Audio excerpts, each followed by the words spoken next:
Hi alchemists, I'm here to talk to you about the new moon that we have in Aries on the 27th degree of Aries on this April 17th. We have so many energies in Aries right now. So it's not only the sun and the moon forming a conjunction, which also they're doing so with Chiron at 26 degrees. So we have this stellium of the sun, the moon in Chiron at the last degrees of Aries, but we also have at the first degrees of Aries Mercury, which just entered Aries today, the 14th, then Neptune, Mars, and Saturn. So in total we have 7 celestial bodies transiting Aries at the time of the new moon, which is massive fire energies. And this fire energy is our vital force, is our most potent energy that wants to go somewhere, wants to open new paths, wants to self-assert to the world, to others, wants to open new beginnings. And this is a new moon. It's a moon of new beginnings and planting seeds and intentions. And usually on a new moon, it's the darkest night of the month. However, because this is happening in Aries, which is a fire sign, and there's so much energy in fire right now, it also represents that there's a lot of visible energy in this moment. The fire brings the light, and the sun is exalted in Aries. We also have Mars, which is the ruler of Aries in its own sign. So there's a lot of this fire going on in the world, which we can see through the conflicts that are happening. And this is not just happening outside in the world, this is also happening individually. So if you're going through any situation that triggers any anger, any resistance, any rage, honor those feelings within yourself, because you have the capacity to tune into these feelings and to transform, transmute, and transcend anything that no longer serves your path.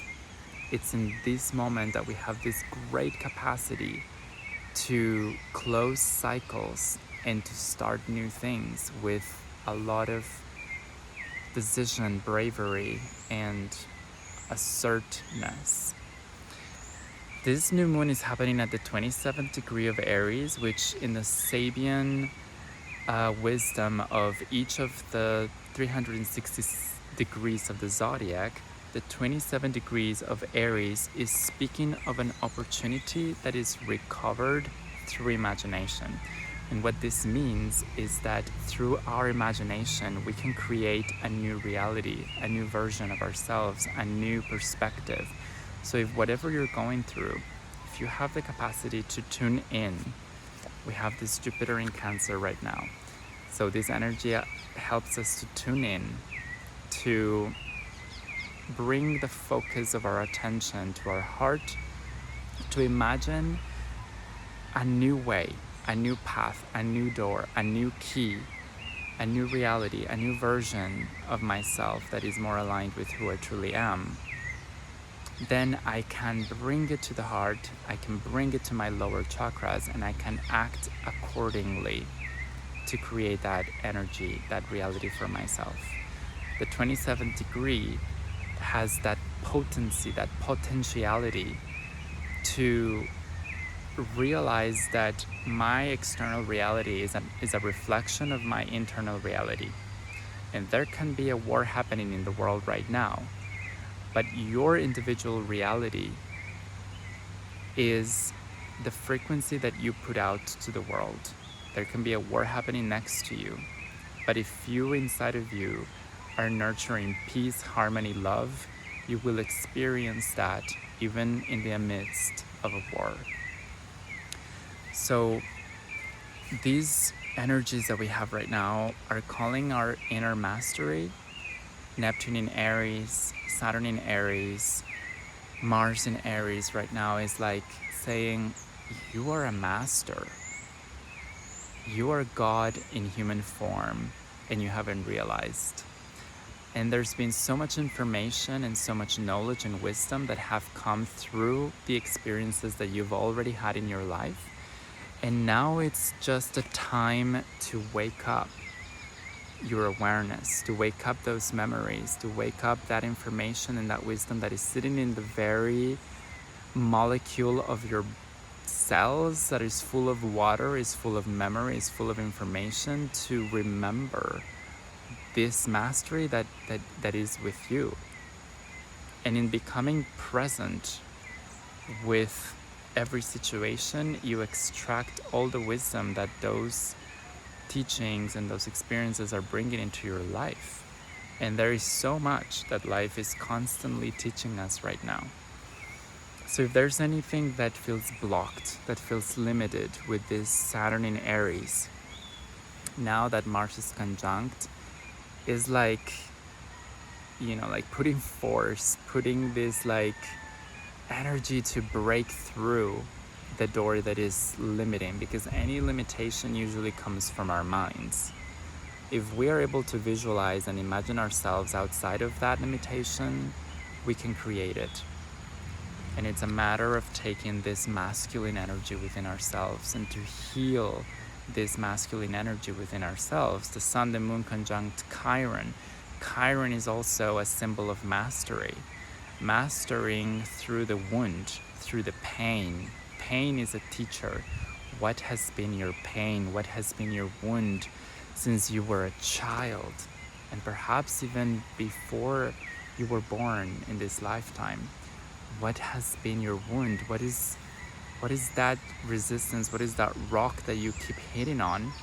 And that in this moment, it's a time to let go. It's a time to transcend, and a time to receive the wisdom that the rock that you keep hitting against has for you, so that you can also put it in service to others and in service to your life and to yourself. So if you have access to your birth chart, pay attention to the house that you have in Aries, because that house is fully activated right now. And it's a house, the thematics of that house is asking for you to act on it, to also cut things on it, to take the bravery to do things differently. So if you have the ascendant, the first house in Aries, it has to do with your identity, with yourself, with how you project to the world, with your actions, how I want to be, with your bravery to initiate. Powerful if you have the first house in Aries. The second house in Aries is about your body, your physical senses, your connection to your resources, to the physical life around you. The third house, your communication, your self-expression, your creativity, your mind, your learning, information. The fourth house, your past, your base, your roots, your family, where you come from. Connect to that. Fifth house, your heart, your self-expression, your creativity, your ability to bring to reality. This is your area of creativity, of children, projects, romance. The sixth house, your work, your everyday life, your habits, your health. This is where you put your focus and attention to creating every day and to become masterful at your skills. The seventh house, your relationships to others, your relationships to everything, your sense of harmony, your ability to create balance in your life. It can also have to do with law and contracts and karma.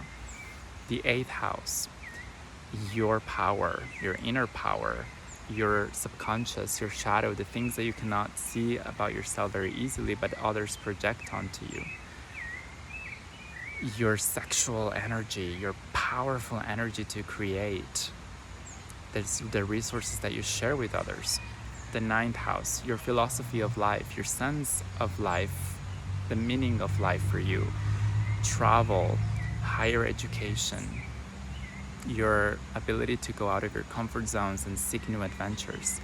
The 10th house, your public life, how you project onto the public life. It could be at work, it could be anywhere. The 10th house is also how we seek validation, how we seek recognition and acknowledgement from others. It can have to do with power figures in your life, authoritative figures in your life. The 11th house, the future, your sense of freedom, your hope, your projects, your friendships, your authenticity.